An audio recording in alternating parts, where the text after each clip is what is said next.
There was some upheaval between Series 4 and 5 of Red Dwarf, though not in the acting department. Longtime producer-director Ed Bye had decided not to return, and his replacement in directing, Juliet May, is notable because she directed Heil Honey I'm Home, the Hitler sitcom.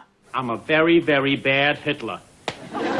She'd had little experience with the unique challenges that a show like Red Dwarf brings and quit 4 episodes in. Granton Naylor ended up directing the rest of the series, including reshoots. I don't mean to insult her though. Red Dwarf started out complicated for a sitcom and got worse. She had a very traditional sitcom background. Her first episode, Angels and Demons, was one of the most complicated directing jobs the show had done up to that point. It was a trial by fire, and she got burned.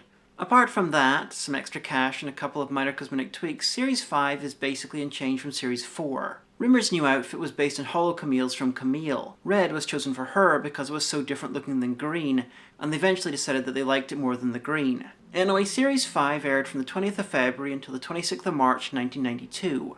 Episode 1, Hollow Ship, is one of the longest episodes to date. It overran by a full 8 minutes, so a lot of special effects shots and character stuff was dropped. So if it feels a bit incomplete, that's because it is. It opens up with the crew watching a film that ends with someone giving up their dreams for the one they love. Parallels to Camille here. I'm sure this won't be mirrored at the end of the episode. Anyway, they detect a hollow ship. Shock, horror, gasp. A ship made out of light and populated by a holographic crew, just like Rimmer, who they immediately grab.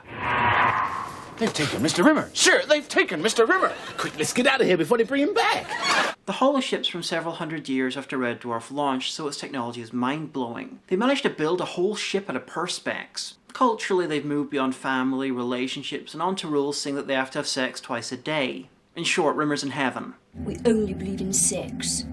Constant, guilt-free sex.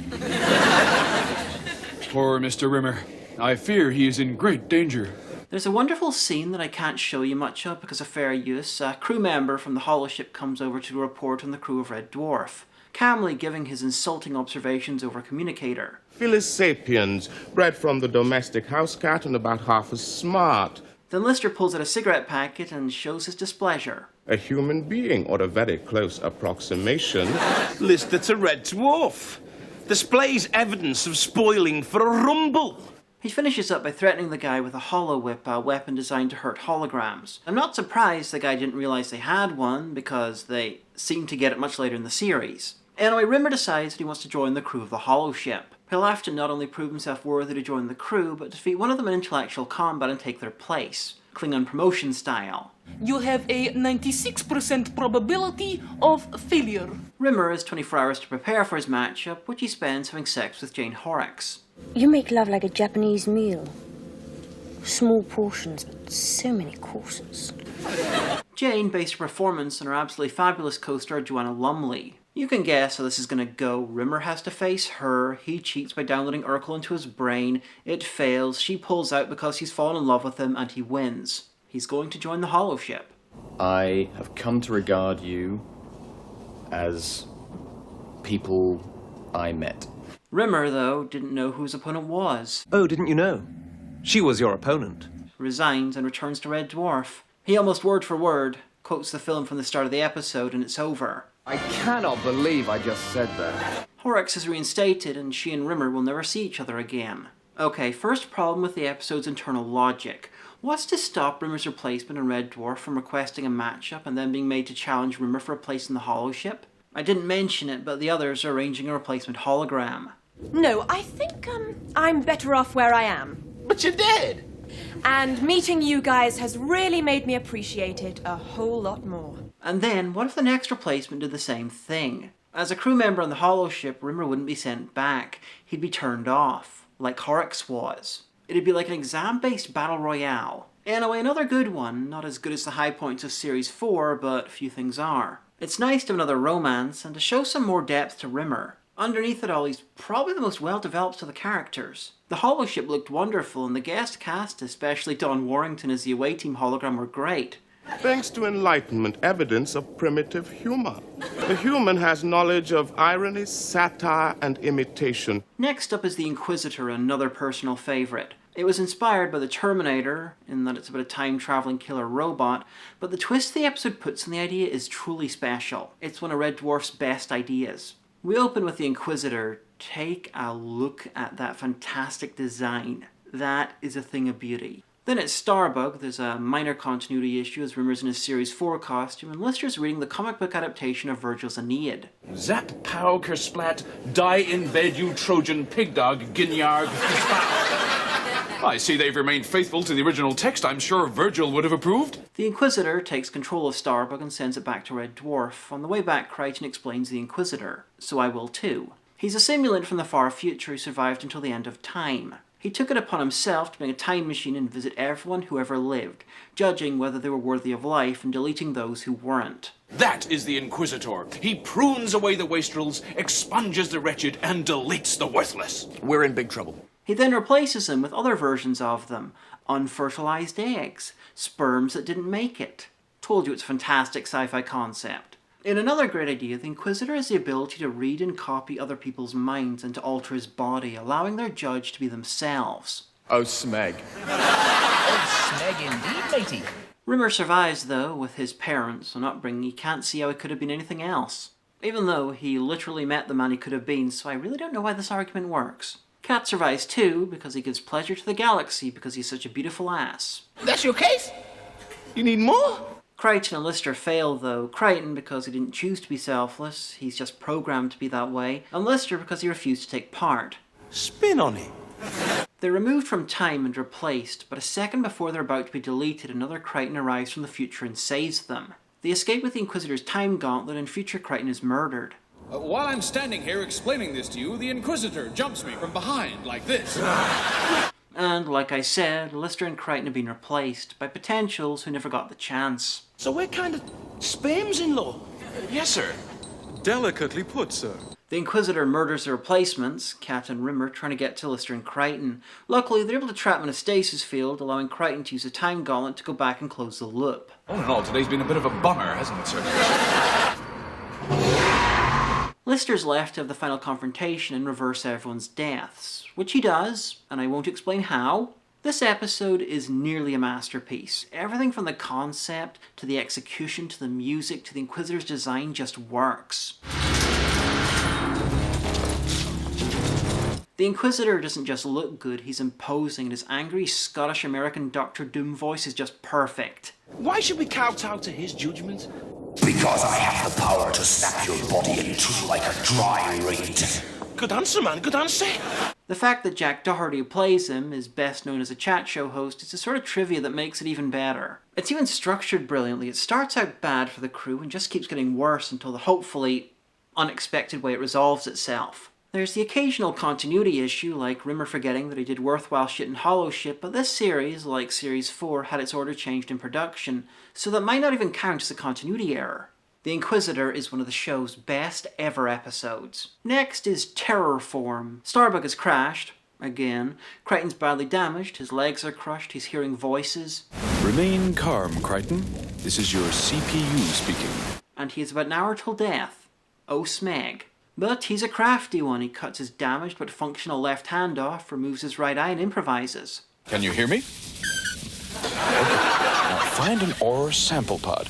Initiate the homing procedure and bring help. Okay? Good luck, boy. This is the best idea the show ever had. And it works. After a really good and bizarre scene with typing, Lister and Cat are off to rescue Crichton. Slight continuity problem, though. Crichton's annoyed at Lister for voiding his warranty by cutting him free from the wreckage. Firstly, you are not a qualified service engineer, and consequently, sawing me in two will invalidate my guarantee. But Lister literally rebuilt Crichton after he crashed into an asteroid. He ended up with a different design, voice, and personality. That warranty's already pretty voided. Now, Cat's outfit this episode was his black and white outfit used before, just painted yellow with felt tip pens. Anyway, it turns out that Rimmer was claiming the moon for the Space Corps when it began to terraform around him. Starbug exploded and Crichton heard Rimmer screaming in terror. Absolutely mortified. Did someone suggest he pick up the tab for lunch? They detect him a few miles away and Crichton thinks they're on a psi moon, an artificial moon that mimics its inhabitants' mental state. Quite why anyone who's not writing for Red Dwarf would invent such a thing, I do not know. We are interlopers inside Mr. Rimmer's mind. This sounds like a 12 change of underwear trick. Anyway, for reasons of plot, Rimmer's alive, but is in real danger from the personification of his self-hatred, paranoia, and the rest. He gets stripped and oiled by these representations of Rimmer's desire to be stripped and oiled. Apparently Chris Barry received quite a bit of zealous fan mail after this scene. Having well oiled him, they go to summon the Master. Not a Doctor Who reference, something much worse than that, a dodgy piece of model work, which was originally a rejected Doctor Who monster. So, clever. It actually looks fine. They stick to quick cuts, close-ups and inference, something that classic Who never really got the hang of.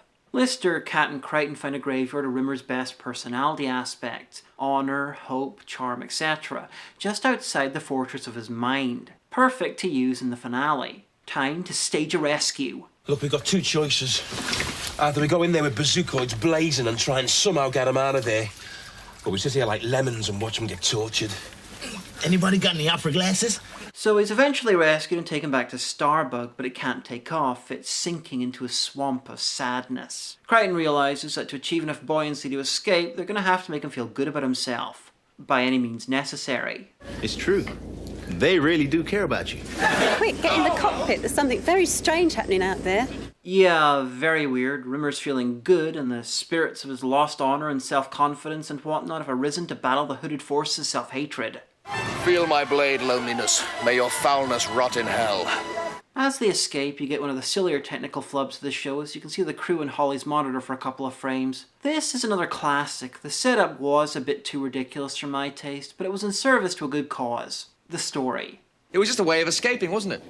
I mean, you didn't really feel that deep down I'm an okay sort of bloke. No! It's basically a remake of sections of Better Than Life, mainly the Rimmer self-hatred stuff, but both more imaginative and more cohesive. Overall, great episode. Next is Quarantine, a story that at one point was going to feature each of the crew getting psychic powers. Lister, pyrokinesis, Cat, mind control, Crichton, telekinesis, and Rimmer, precognition. Almost nothing like that happens in the finished episode, but everyone does wear a gingham dress, so that makes up for it. They're checking out a long-dead Space Corps research base with one sign of life, a hologram, Dr. Hildegard Langstrom. They leave Rimmer as in his remote projection unit. Pretty fortunate, really, as she's contracted a holovirus that has driven her insane. And given her laser eyes. Why do we never meet anyone nice? Why is it we never meet anyone who can shoot straight? Anyway, like all great guest stars, Langstrom melts and they escape. Crichton investigates her research. She discovered that random things like luck are actually positive viruses and managed to isolate them, ready to be used later on. Anyway, back on Red Dwarf, Rimmer's locked into quarantine, mainly because he's decided to use the Space Corps rulebook to be an asshole. Well, much as I trust a viral screening conducted by an automated toilet attendant, I really must draw your attention to Space Corps Directive 595. He's given them single quarters because technically Cat and Crichton aren't crew members. You see, for about a series now, there's been a recurring joke where Crichton throws Space Corps directives at Rimmer to undermine him, and this is a twist on that. Now he has the rulebook. Within a few days, Lister's got a black eye, Cat's got a broken arm, Crichton had to spend 2 hours beating his head back into shape. 2 damn hours! And Rimmer's gone nuts. He talked with Langstrom and contracted the virus over radio waves. Thanks to corpsing, this scene took 57 minutes to record. The whole episode is meant to take 2.5 hours. When Rimmer announces plans to cut the oxygen, they escape using Chekhov's luck virus, but will they be able to cure him before he hollow-melts like Dr. Langstrom? Probably. This is another good episode, some brilliant lines peppered throughout, and the whole King of the Potato People scene was amazing. So let me get this straight. You want to fly on a magic carpet to see the King of the Potato People and plead with him for your freedom, and you're telling me you're completely sane? One of the weirder things in this episode is Mr. Flibble, Rimmer's hand puppet. Good naughty boys, haven't they, Mr. Flibble? Yes. He became popular enough to turn up in comic strips in the Red Dwarf's magazine as a hard-bitten, violently crazed bird. Next is Angels and Demons, the first episode filmed because Jane Horrocks wasn't available until later on. This episode was half directed by Juliet May and half by Granton Naylor because they reshot a bunch of it after she left. Don't you see this machine can revolutionise our lives? Absolutely. With this little baby running at full pelt, I confidently predict a full fruit salad by the end of the year. This machine can revolutionise our lives. Absolutely. With this little baby running at full pelt, I confidently predict we can have a full fruit salad by the end of the year.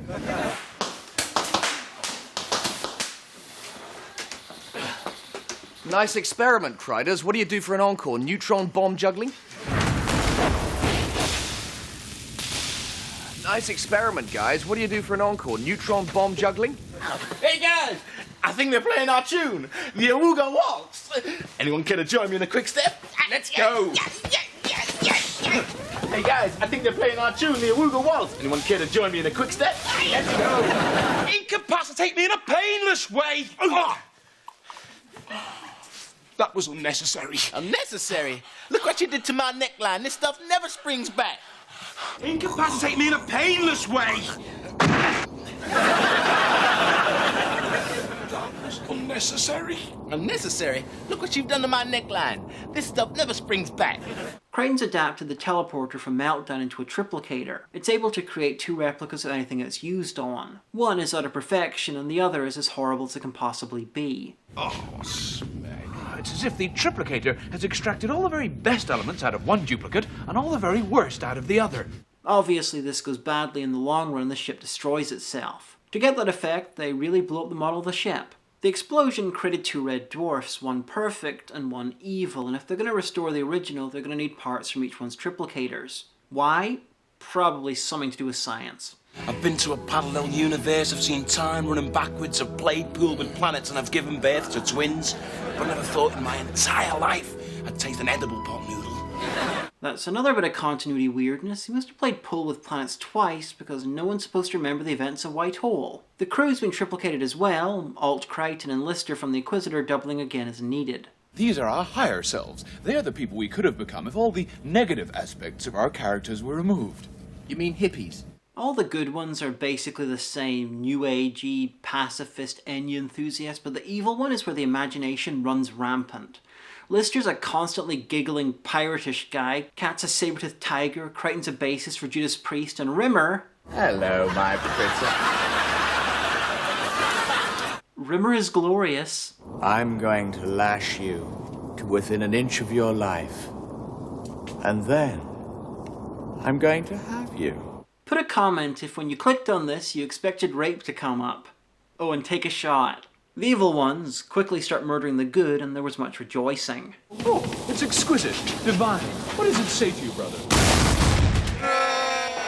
They put a device into Lister's spinal column so they can remote control him into murdering the others. Is it a good sign that this concept was later on used entirely seriously in X-Men Origins Wolverine? Duck! Left! Right! I'm trying to reload! They incapacitate Lister and escape back to Starbug with the completed triplicator. The doubles of Red Dwarf vanish and the original is back. Just in time for Cat to have some fun with that remote control. Boy, this is gonna be fun. There's a bit more to the ending than that, but I want to leave you with some surprises if you watch the episode. This is one of those episodes that's generally looked down a bit, not least by Grant and Naylor, but I really don't get it. I love this episode, especially the imagination put into the evil versions of the crew. I wish more had gone into the good versions. Overall, great episode. The series finale is back to reality and is generally considered one of, if not the best episode of the show. I don't quite agree, it's good, but it's not quite that good.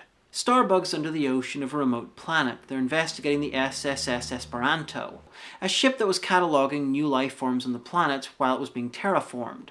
The crew, and all the local wildlife, then decided to commit suicide en masse. This fish suffocated in water. It voluntarily closed its own gills. Are you saying this had committed suicide? The ship was attacked by something like a squid that is ink that induces despair. Naturally, they elect to leave, ASAFP, but it's not quite fast enough.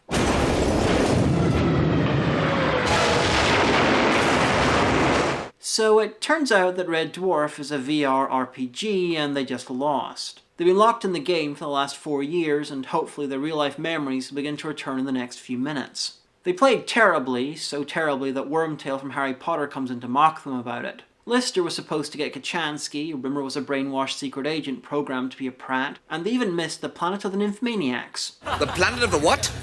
Timothy Spall had never done a live performance before and apparently he was pretty nervous. It doesn't show in the episode though. Blimey, I wonder you only scored 4%. Oh, what a bunch of twonks. They get reacquainted with their real lives. Kat's a nerd called Dwayne Dibley, one of the show's most popular recurring characters. Crichton's a cyborg cop, Rimmer's a homeless alcoholic, and Lister is mind-blowingly rich. Rimmer and Lister are also half-brothers, but let's see how the replacement team are doing. Are you crazy, Lister? Are you totally nuts? You risk your own neck and everybody else's just to save my life. I like the blonde Kachansky. It indicates that they get to create the Red Dwarf crew a la The Sims. I also like how it looks like they're taking the piss out of the American remake they've not made yet. Anyway, the real world's a fascist nightmare and Lister's essentially Heinrich Himmler. Crichton even guns in a cast member from Twin Peaks. But we can see the truth. The whole experience has been created by the despair squid to drive them to suicide. Lister is everything he hates. Crichton has taken a human life. Kat's unfashionable, and Rimmer's a total failure, but he can't blame his parents for it. They go in an action-packed chase tailed by fascist forces, the secret police, cars, helicopters and motorbikes armed with rocket launchers. And it's all shot like this. That bridge, think we can make it? It's raising!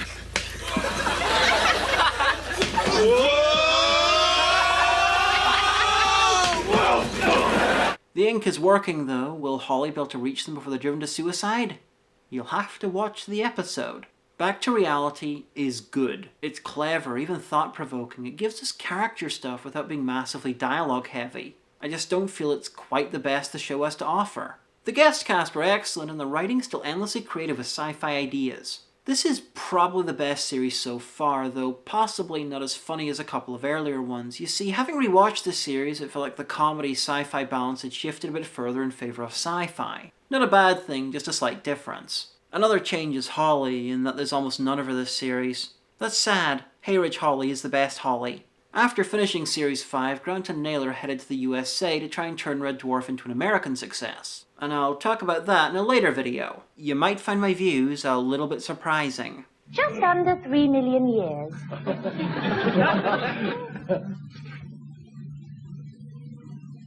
My baseball cards must be worth a fortune. Changes in the air for Series 6 as the show gets its biggest revamp since the start of Series 3. See you then.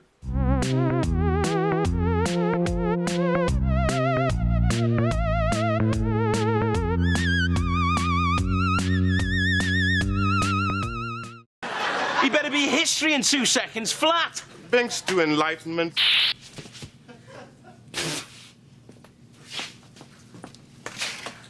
I don't know why that cigarette.